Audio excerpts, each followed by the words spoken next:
Have you ever wanted to partner with Navigate and I podcast and feature your brand on our episode? Make sure to send us an email at navigateandipodcast@gmail.com and let's partner together. We have different tiers that can help you become successful. Make sure to hit us up and we'll catch you in the email. On to the episode. Hello, everybody. It's Anukkah here, the host and creator of Navigate and I podcast. And if you are new here, make sure to hit the subscribe button and click the notification bell so that you will not miss any of our episodes that come out every single week, Mondays at 11 a.m. Eastern Standard Time and Wednesdays at 7 o'clock p.m. Eastern Standard Time. So, y'all, I got something to say to y'all today. I'm happy right now because I have the queen on here with us, okay? The queen herself. I have Nina. Hey, girl. So we're going to get into it, okay? Because, yes, I want to hear all about it. So we're going to get into it. So everyone should know about Angel and Demon, okay? Like I said to you, I said you did amazing on that, okay? And especially other shows that you directed. You're welcome. So Angel and Demon has become a standout on Tubi, right? So take us back to like the beginning when you started like writing everything, when you was thinking about it. Like, what was your life at that moment? Particularly triggered the idea. But in general, with kind of my projects, I don't know, I feel like the love stories, the relatable love stories, for Gen Z have kind of disappeared. You ain't. Recently Netflix did Forever, which is probably the first one we saw in a very long time that kind of dealt with this age range and with people of color.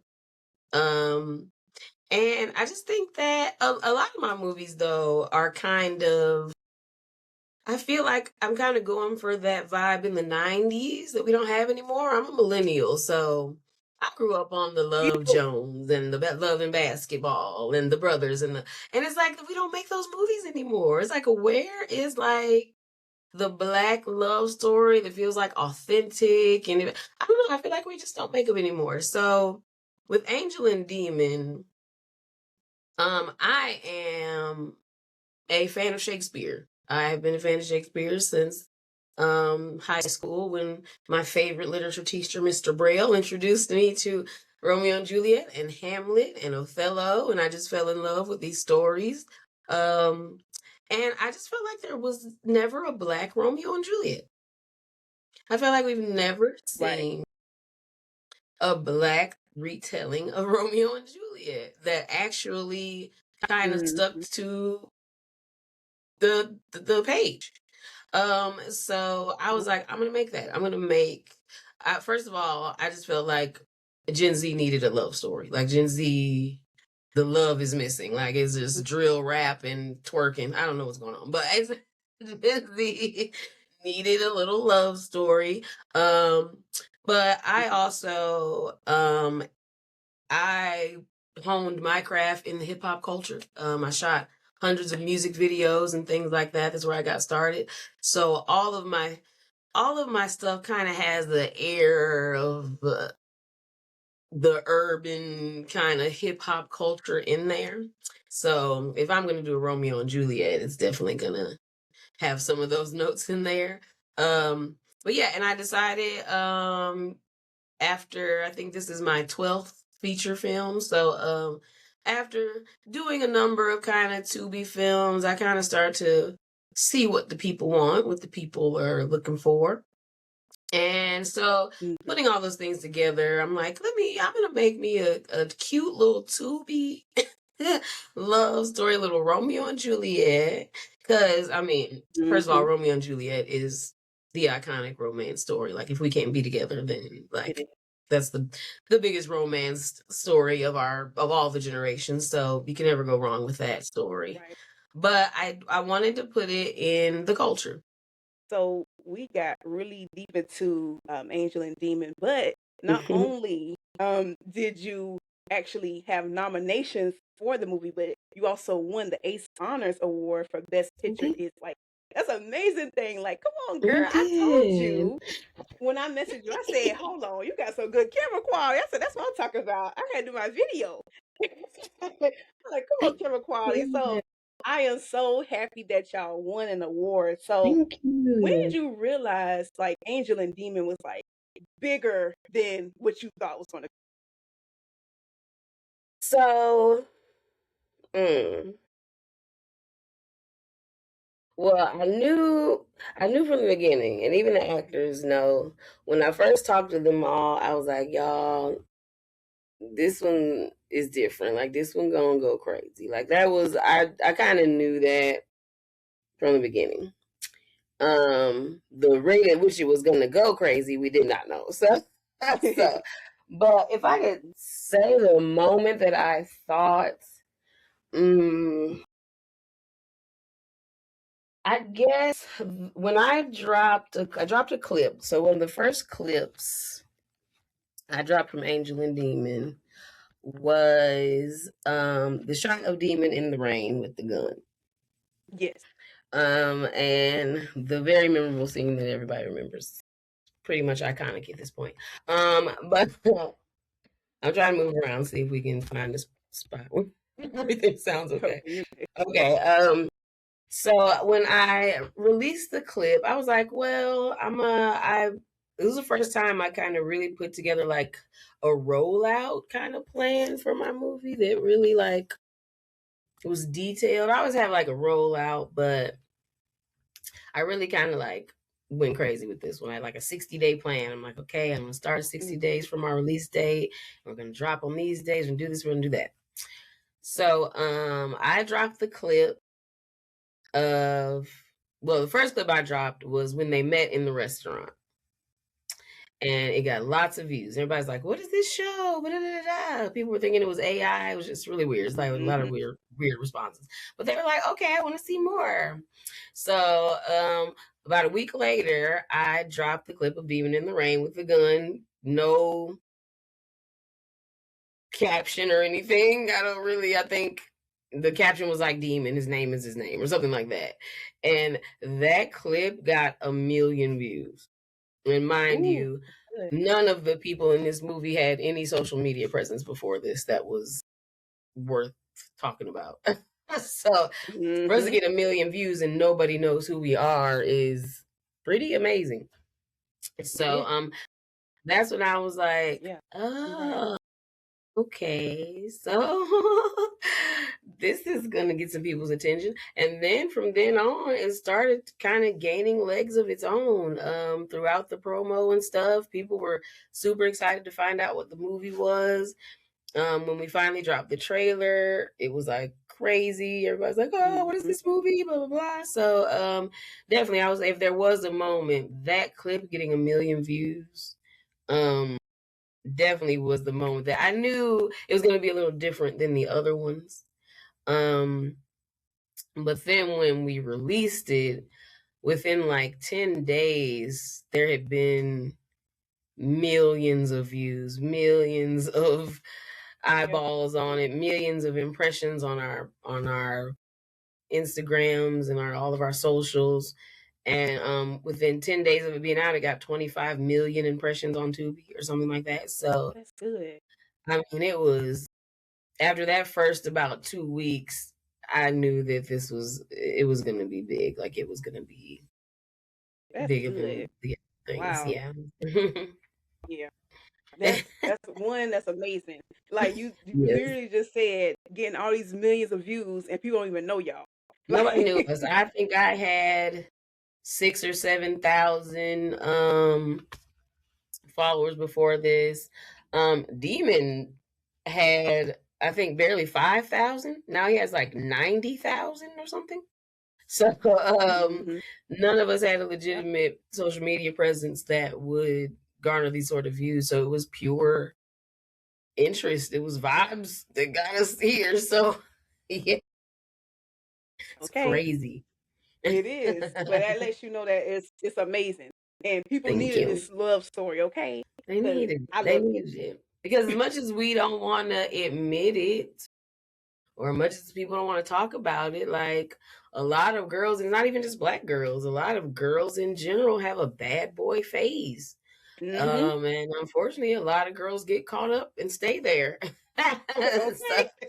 So I just wanted Okay. I just wanted a story that was real and that was authentic because it's happening every day, and I can see just from the response there are women from teenagers to elderly people who have said they relate to this movie. There are 60, 70-year-old women like, I remember I had a demon. Like, oh Lord.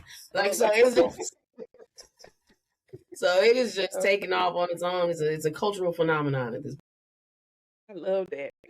point. Hey, I'm here for Okay, it. cool. So a lot of people can tell stories, right?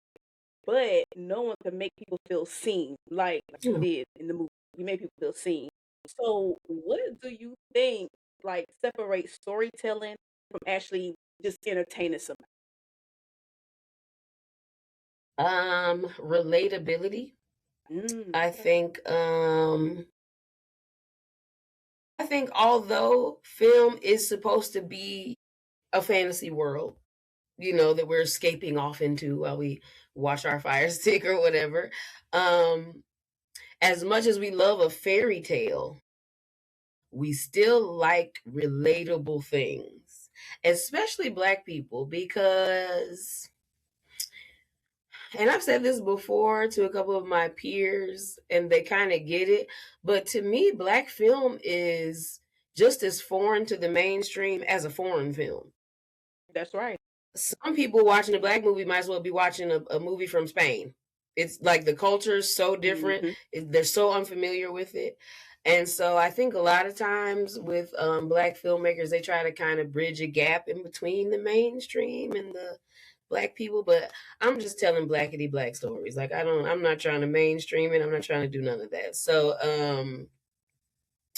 having this story about this girl who lives a normal life, running into a boy who lives his normal life, but two sides of it, you know, two different sides of the track and things like that.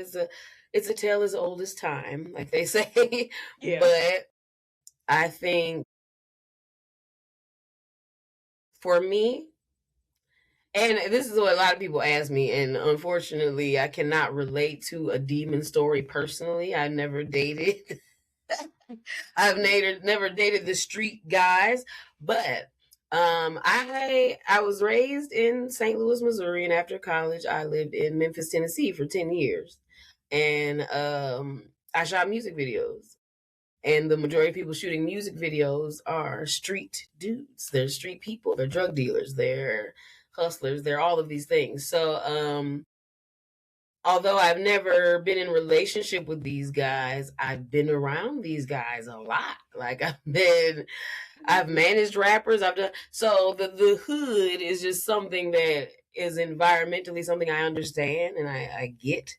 Um, and being around rappers, you just learn how people move, how you know these guys move, how they talk, how they walk, how why women Hmm. like them. And Right. I think being on the outside looking in, not being intertwined with them romantically, but seeing how they move romantically from the outside, I'm able to kind of translate it because I'm a people watcher, like even as a kid. Hmm. I think I'm a good judge of character. I think I feel people out very easily. So I can read people, I think. Same. And in general, street guys have kind of this list of things that women are attracted to. And I just made sure Yep. Demon had those things, honey. I just made sure Demon had the things. And like I said, Yep. I've only dated nerdy dudes in my life, but I have friends. I have tons of friends that are street dudes. And street dudes are they a lot of them aren't just one thing, and I think that was another thing that I wanted to explore. Just the Hmm. idea of the young Black male and what he looks like he might be. But in Angel and Demon, you can see that sometimes it's your environment, it's how you were raised. Because you put a character like Demon in the suburbs, and he may have been a star athlete, or you know what I'm saying, or you know, I get a kid with a scholarship. So he's a leader in his own, you know what I'm saying, environment, but He just came up in a bad environment. So I just think I'm an observer of people. And I am also just familiar with the hood. Like, I think a lot of these writers are college detached people who don't talk to anybody from the hood. They don't know anybody from the hood. Cause I watch these movies and I'm like, nobody talks like this. It sounds so corny and ridiculous. And I just refuse to make things that are corny. So like I said, coming from the music video world and things like that, I just think I got an air of coolness that other people just may not get. I think it's just, I get it. You know, I think there's just something to be said about being in the environment from the outside looking in. You're able to observe and pull things, you know. Yeah. More than if I was like in there with it, you know. That's right. That's right. I understand that, girl. Okay. Yes. Yes, I understand. Cause yeah, you made it seem as though we were there with him. Okay, we was in the hood with him. We was in the streets with him. And I Okay, so think it's so important because I think these are the things we don't see. It's like and I think another thing about movies, especially romance movies, is we always follow kind of what the girl's doing. I spend a lot of time with the men in this movie and showing how they talk to each other and nobody really does that. It's always about like what the girl's doing. And it's like, how many times have we seen that? We already know what the girl's doing. The girl's the same conversation they've had for 20 years in movies. But what are the boys saying? How do the boys think? How do the boys feel? And I think that's another thing that got this movie traction, because even if you were a guy, you could watch it. And that's rare for a romance movie. It's usually a very girly thing, you know, it's a girls' night thing. But I think men and women had something that they could latch on to here. I can't tell you how many young men, even young guys who are in jail right now, have DM'd me saying, oh man, like we really support Demon, like, but like they relate to these things. And Gen Z doesn't have anything to relate to right now. If you're a kid who came, you know, if you kind of came to age during like COVID, if you were like a teen and you grew up into a grown up like during COVID, they literally made no content for you. It was drill rap and social media. That's it. There was not a movie, television show, anything. And even when you think of, if you take Power with Tariq, or you take Kanan or BMF or anything of those things, there were young actors, but the storyline takes place in the 80s and 90s. It's still old. Like it has nothing to do with the current times. So it's like literally the COVID era teen and 20s, nothing was made for them. Everything that they watch is on Tubi or social media. And I think that's another thing. And I told the actors when we were rehearsing and things, I said, y'all, I think this might be the first YN movie. I think it's the first movie that puts YNs at the forefront. And it's odd because they have affected our culture for the last 5 years. All we talk about is YNs. Like, how is no one making movies about them? Right. And 90s people like myself came up in an era of YN movies, Menace to Society, Boys in the Hood. I mean, there was always movies about the young black male experience. They don't exist anymore. It's like you try to erase the 18 to 30-year-old black men out of media. And it's like, no, honey, let's get on Tubi then, because that's where they're at. Exactly. And these are the guys who the girls want right now. Like, this is, we need to have stories about them. Yeah. And shoot, even when we was growing up, they even had like, well, YNs in like cartoons, like the Proud Family, like. But that's what I'm saying. It's literally no content. I don't know if like Hollywood thinks, oh, well, they're just on social media, so they don't need any. I just think it's very weird that like the 18 to like 25, 30 crowd literally has no it's 3 or 4 things that have been made in 10 years. Maybe Grownish had black kids, but even then, if you're not a college student, do you relate to that? Right. If you're not a college student from a fancy house in the suburbs, is that relatable? Bel Air, is it relatable? Like, at the end of the day, the people watching Tubi are blue collar people. They're normal people living normal lives. So Bel Air and all these rich ass black people are not relatable to them. It's something that is so far beyond their scope, it doesn't make any sense. Angel and Demon can happen next door to anybody. Yeah. And I think that's what makes it stand out. I think that's why people connect with it. And like I said, I don't think there had been a YN movie before. There were movies with YN characters who they, popped in and out, but I've never seen a movie that focused on the life of YNs and especially the love life of YNs. I've never seen it. I think it's the first one. I think it's the first one too, because I've seen like you said, YN movies, and they paint them in like a negative light and no love involved or love gets killed. And they're not characters. It's always like a side character, somebody's son or nephew, who just pops in and out. It's never like, I mean, maybe Lil Murda in P Valley.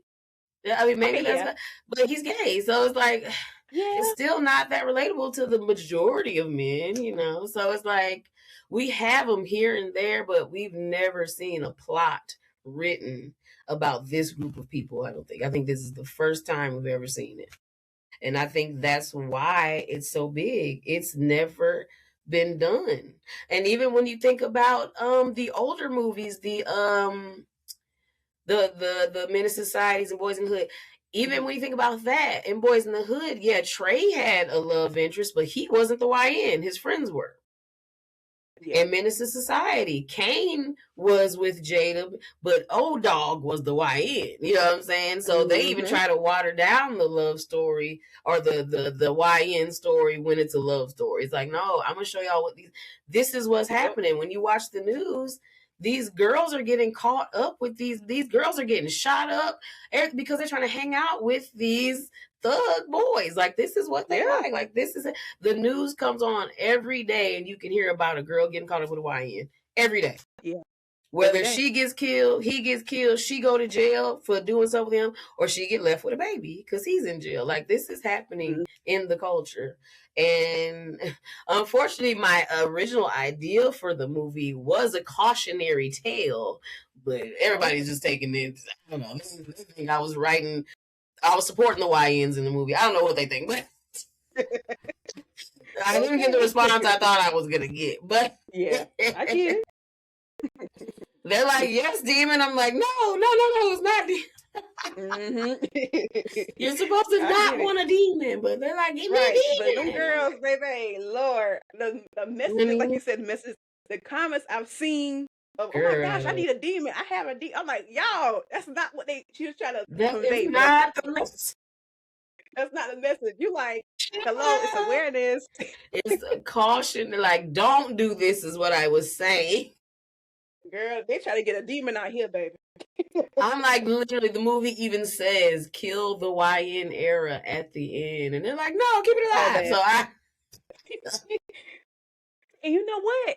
Because I know that I saw somewhere that Spike Lee is one of your like people that you look up to, and when I saw that part, I said, "Oh snap, that's Spike Lee right there." That's like something he would put at the end of his movies, like "Stay woke" or "Listen up" or whatever. I'm like, wait a minute, I like that.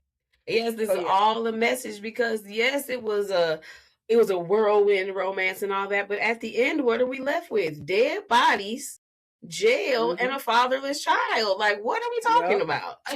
What are we talking about? So it's like, the Spike Lee is definitely the father. He's the reason why I'm here. He's the reason why I make movies. He's the first person to ever, for me to, when I was old enough to, know what was going on, to just see the way he made Black people look. They were just so beautiful and it was so colorful and just everything was just amazing. So yes, he's definitely the reason we're here. But yes, he was on the same thing. He's going to show you what's happening, but it's not to romanticize it. It's to let you know, this looks good, but this is the result over here. Right. But yeah, apparently people gonna take it how they want to take it, I guess. You ain't lying. They just went the whole other way, but we go. They do. And now people find a demon. You know what? I said, oh Lord, I destroyed the community. But now, Okay. I get a comment here and there that's like, girl, she should have picked Aubrey. She is crazy. I'm like, you get it. Exactly. But So they yeah. few and far between, But child. yes, I Everybody get want them a it. demon. So Mm-mm. and so let's think about this. So Yeah. without giving too much away, okay, because I want me a little sneaky peeky peek, okay? Um, what can fans expect in part two? Like bigger stakes or deeper characters? Or, like I want to know a little bit before everybody else know.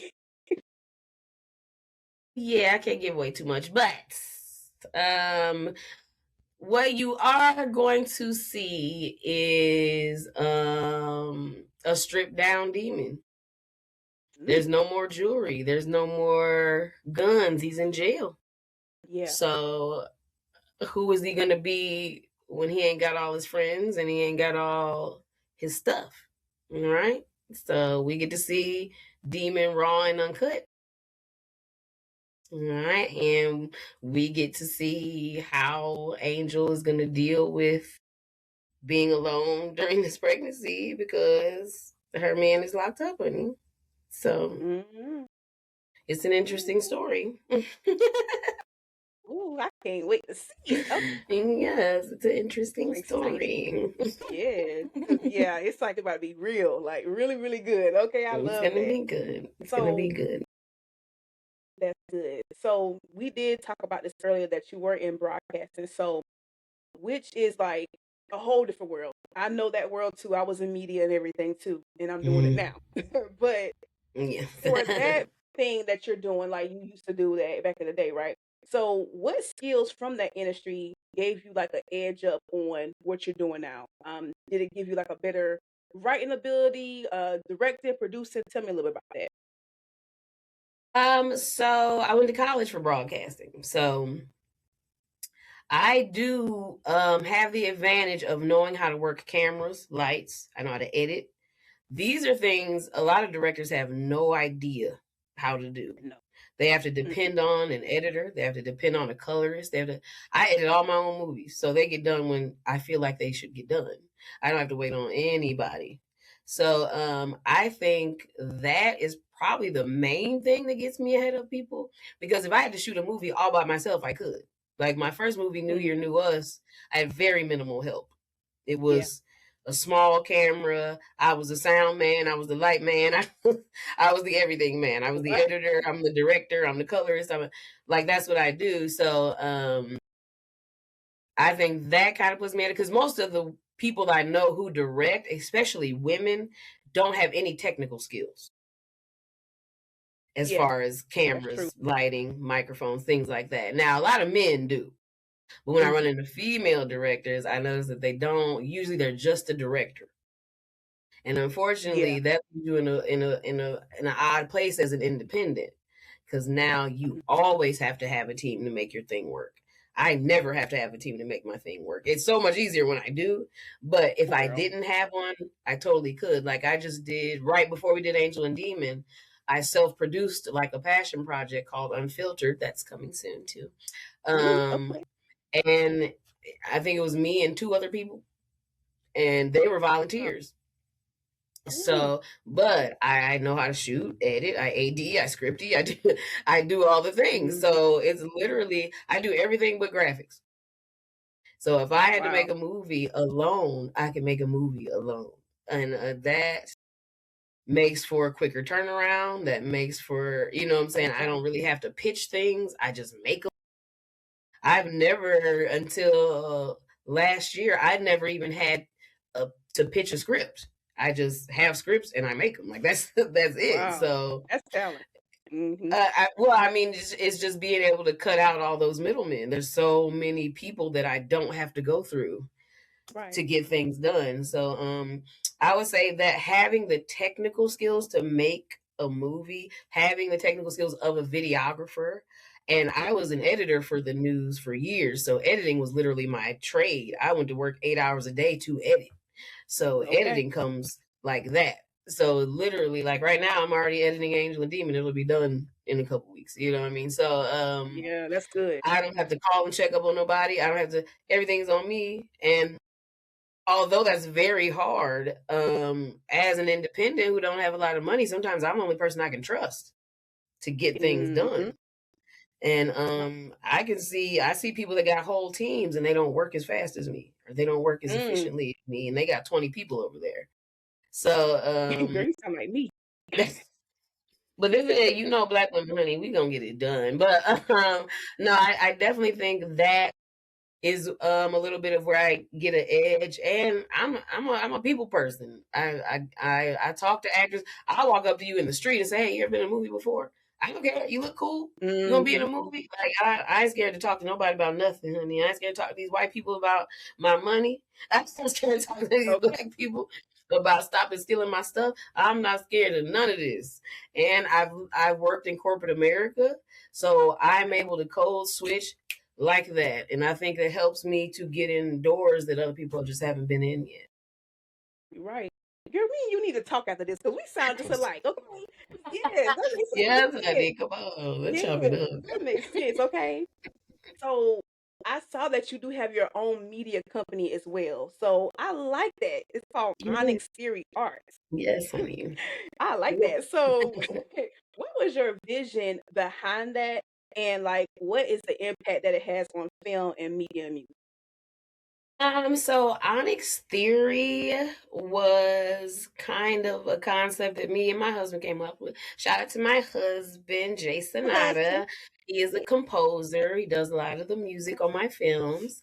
Um, but Onyx Theory, in my head, was basically a synonym for black thought. So for me, Onyx is black.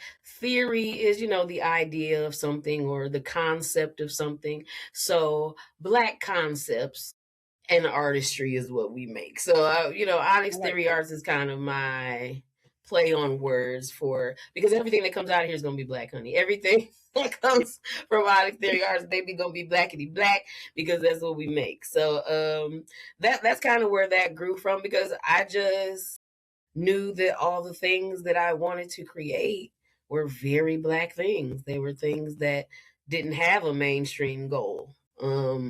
So it's all black theory. Yeah. These are all black ideas and stuff like that. So that's kind of where it came from. And now, my little logo that comes on before the movies is kind of become one of those things people used to seeing now. And they're like, "Oh, I know when I see that Onyx Theory Arts, it's gonna be." I'm like, "Thank you." Like, so that's really cool now. It's like a brand. I like that. Come on, girl. Period. 'Cause all black. I love that. Yes, I love that. Yes, honey. It's So just because we got enough of everything else, baby. We just need some yeah, you're stories for right. the black people. Like we got everything. Yeah, Everybody else taking care of everything else. So I'm just make black stories. yeah. Because when I look at your movies, I'm like, yep, that's what I see. Yep, honest black Mhm. theory. Yep, I see. Yep, all that. And Yep, black men. yes. I lean towards stories about black men because I don't think we make enough of them.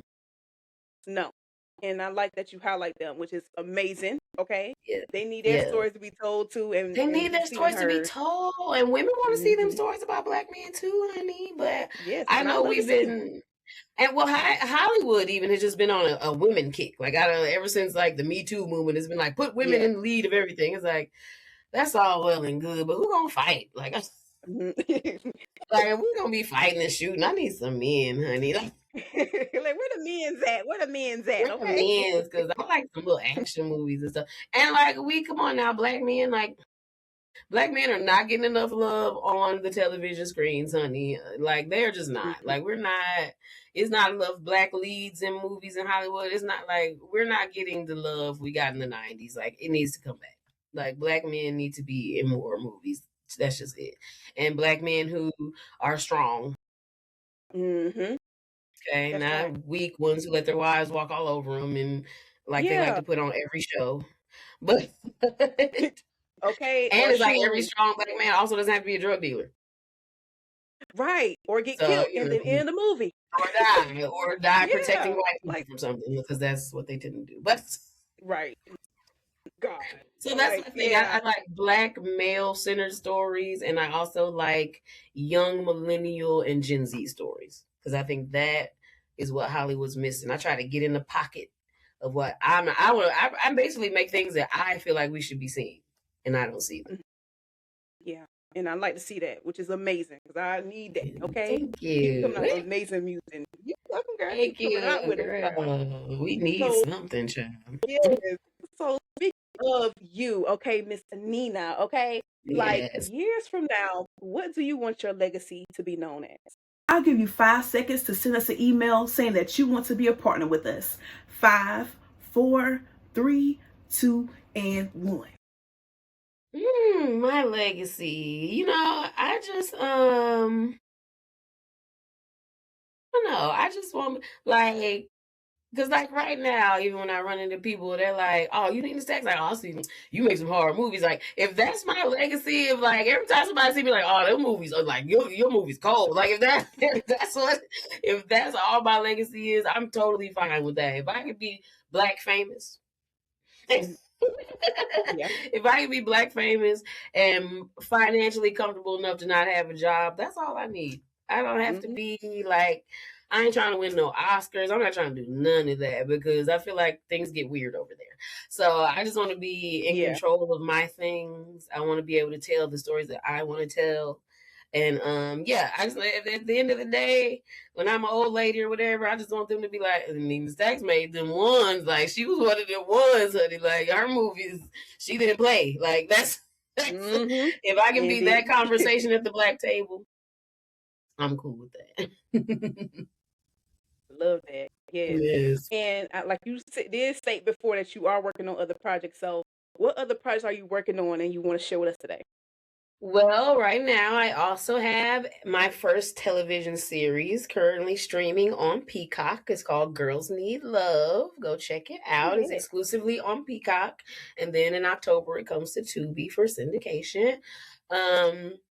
So that's a very cool. It's a little country fried girlfriends. So check it out. Still got a little YN elements in there because it's me. So that's currently streaming now. And then our next film that is on the calendar is called The Wife Slayer. And it is about the Atlanta culture of male escorts, honey. Ooh. So it's very spicy. And it's also something that I don't think we've seen much of. A little bit, maybe in that one Twa sequel they had, but that was a lot. But yeah, this is actually an ode to Spike Lee's Girl 6. And it's my version, but with men. So it's about the lifestyle these hustler men lead in Atlanta, honey. It's a lot. Ooh. And about the financially stable women who are their clients. Ooh, that sounds good. Oh, it's gonna be one of them too. Yes, honey. Ooh, I love that. Yes. That was some of the stars of my other movies. They're all very beautiful men who are gonna have all the ladies watching. Oh, and then after that, because I actually got a 3-picture deal with Maverick Movies this year. Shout out to Maverick Movies. Our third film is gonna be Felonious Affair, which is my book that was recently released a couple months ago called Felonious Affair, about a successful defense attorney who gets entangled with her YN client. So that book is out now on Amazon, and we'll be starting the movie at the top of the year. So we'll be casting for that soon too. So yes, honey, we have a whole plate. Yes, you got a lot going on. That's good though. Yes, I'm trying to say booked and busy. Yes. I'm trying to stay booked and busy. And I have other scripts. I have a script right now that's being shopped to networks called Getting Played Again, which is a very cute little rom-com film. And I have another script that is being shopped to some networks called Beauty Can Be Fatal, which is actually a true story about a young video vixen who was murdered in Atlanta a few years back. And it's kind of a retelling of her whole story. It was a whole lot of stuff and controversy behind the story. So, we've been talking to like Lifetime and stuff like that. So hopefully our next move will be from Tubi to a network.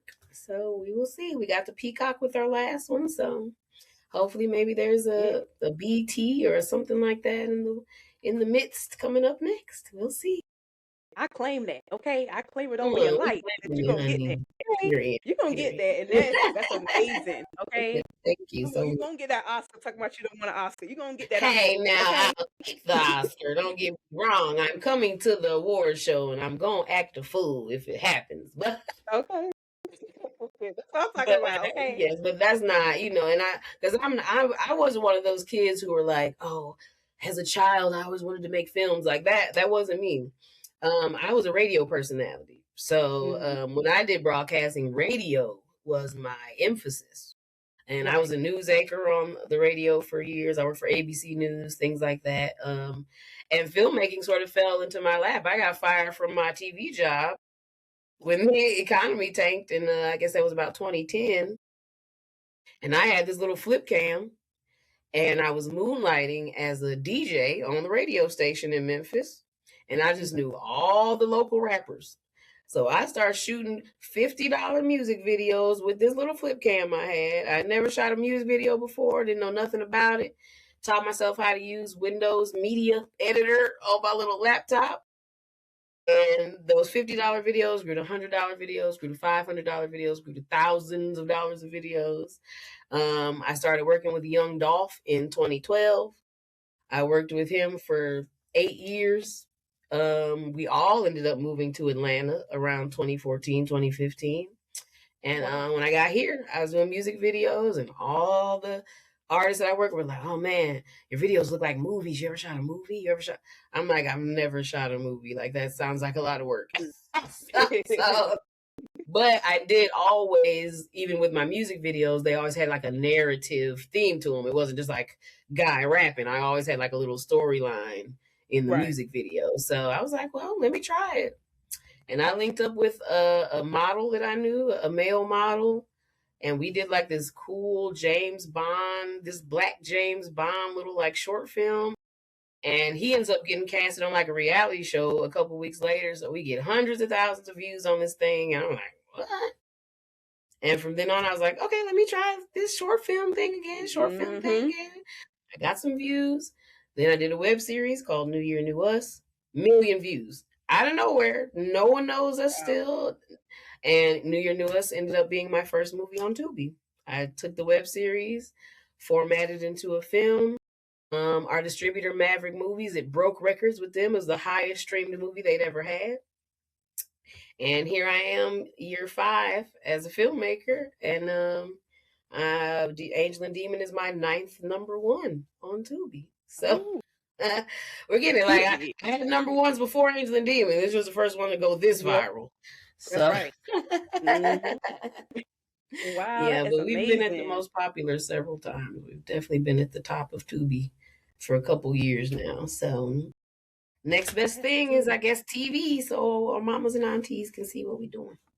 Okay. Invite me to the premiere, because I'm be like, oh, let me get my outfit together. Let me know. No, for sure. It's going to be a big premiere. I can't wait. We are able to get some great guest stars in the new version. We got Carly Red in there. We've got Nash Renee from Cold and Windy. And we have Jade Scott Yorker, who is a legendary actor from He Got Game, from Spike Lee's, and Gridiron Gang, that old movie. So we got some really good people in there coming in to get some cameos, and of course our stars, Angel and Demon, are back, and most of the people that everybody wants to see again from the first story. So yeah, but we're really excited. We kind of had to shoot it in stealth mode because, honey, everybody is trying to steal the sauce over here. But they're not gonna be able to keep up because they're gonna kill themselves trying to chase me. But shout out to them too for thinking that I'm that cool. Thank you guys, because honey, I ain't never tried to steal nothing from a Tubi person. But if y'all feel like y'all need to steal it, people love to steal, ain't it? it's super. Like, I don't know. I don't know. I don't ever look at my Tubi peers like, let me take that idea. I never do that. Even with my actors, like if I see an actor as something else, I don't go like get that actor to be in my thing. I don't know. It's just like I want all my things to feel original. So everybody doesn't have that idea. I had to make a video about it because so many people were stealing my stuff. It was crazy. I had to make a post about it. I'm like, good Lord, y'all. Like, you're actually stealing my photos and stuff? It's crazy. Like, I'm not even famous. Like, can I get famous? Can I get on? And then y'all still, let me get some money first. Yep, that has happened to me too. I understand, girl. I Like, understand. golly, black ladies, can black ladies win first without other Right. black people coming to steal their stuff? It's weird, but child, it's part of the game. For every thing that's cool, there's some like knockoff thing that tries to be cool too. So I can't, I'll take it as everybody says imitation is form of flattery. No, they're not flattering me. They're just stealing. But Okay. but Yes, girl. it's not gonna hit like we hit. It'll never hit like we hit. That's all. That's right. And lastly, give yourself a huge shout out to everyone that can follow you and support you. Yes. Y'all find me online, Nina Stakz. Please have the right spelling, Stakz, no C. Nope. You put a C in there, it's gonna be some type of OnlyFans stuff going on. Don't have nothing to do with me. All right, Nina Stakz without the C. But I'm Nina Stakz everywhere: Instagram, TikTok. You can find me. Actually, on TikTok, I'm Visionary Stakz. If you can't find Stakz, you can definitely find Onyx Theory Arts on all platforms: YouTube, TikTok, all the socials, threads everywhere. And you can go to onyxtheoryarts.com. You can click on any of the movie posters, watch our movies. And yeah, I just want to shout out all my tribe, all my actors, my crew, because I work with the same people every time. So shout out to them. Without them, all the stuff on set that happens would not be able to happen. So I take care of everything before and after set. But when we're on set, I definitely have a team with me who makes sure all this stuff is lit beautifully. It sounds wonderful. And I think in the realm of Tubi movies, we're a little bit like we upper echelon Tubi. So that has a lot to do with the people that I have around me in my tribe. I try to keep people who know more than me around me. And we're all learning from each other and growing. A lot of them are directors too, and they make Tubi movies. So all of us are just trying to get it, honey. That's what I'm talking about. I love it. Co-op. And first and foremost, once again, I want to thank you so much for coming on Never Gave Denied podcast today. Thank you so much for having me. Thanks for wanting to talk about this thing. Yeah, okay. Yeah. And remember, yes, life was delayed, but it never gave denied. I'm your host, Anukkah, and you just listened to Never Gave Denied podcast with Nina Stakz. Bye. I know you're not going to deny a subscription. It's a whole new season and you're still playing. Click here to subscribe and click here for more episodes because we want to see you and become undeniable with us. Period.